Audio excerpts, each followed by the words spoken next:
Wanted to give you my views on a burning topic of the day and get some of your reactions so we can throw to it straight off the back of Tom. GBViews at gbnews.uk. Now, jabbing kids. Where do you stand on this?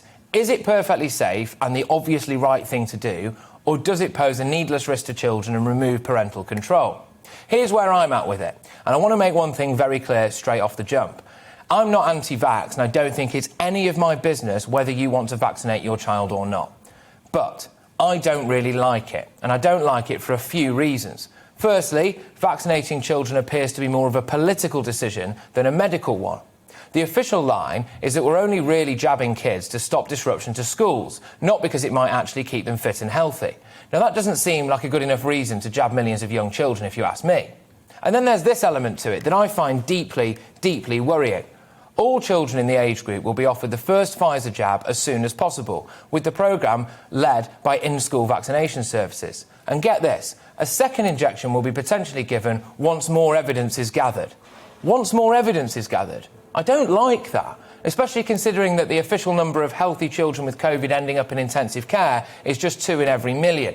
Apparently the chances of being struck by lightning are about 1 in a million, so we're not too far off there, are we? We shouldn't be playing roulette with children's lives. The JCVI, which has 20 members comprising some of the most eminent scientific and medical minds in the country, recommended that 12 to 15-year-olds should not be given the jab. They cited a minimal health benefit, but they also noted the risk of myocarditis, which is an inflammation of the heart that can be fatal. There's no known cure, treatment can be erratic at best, and it can reoccur, and there's no obvious way to prevent it reoccurring. It's important to state that this is an incredibly, incredibly rare condition. The JCVI wanted to continue to review safety data before it said it would feel comfortable recommending jabs for kids. However, what Sajid Javid did was find a way around this. He said the JCVI was not qualified to consider the effect that not vaccinating children might have on the disruption to their education. Apparently, only really Chris Whitty is best placed to consider that, despite the fact that 6 people on the JCVI actually work in education.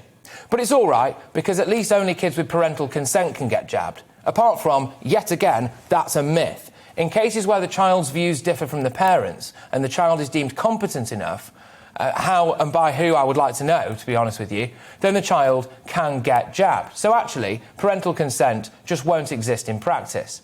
Meanwhile, we have 44.7% of the black community apparently not jabbed yet, 29% of the South Asian community, 16% of white adults, and around 30.8% of the poorest in society. So could we not be doing more to convince these adults to take the jab instead of jabbing children against the advice of the top-tier scientific community, all without the parental consent?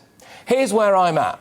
A medical procedure should only really be given on medical grounds. And the decision to jab kids, in my opinion, isn't. Make no mistake, it's being done for political reasons. Sticking a needle in your child's arm shouldn't be the solution to the government's problem with finding a creative way of keeping kids in class during the back end of a pandemic.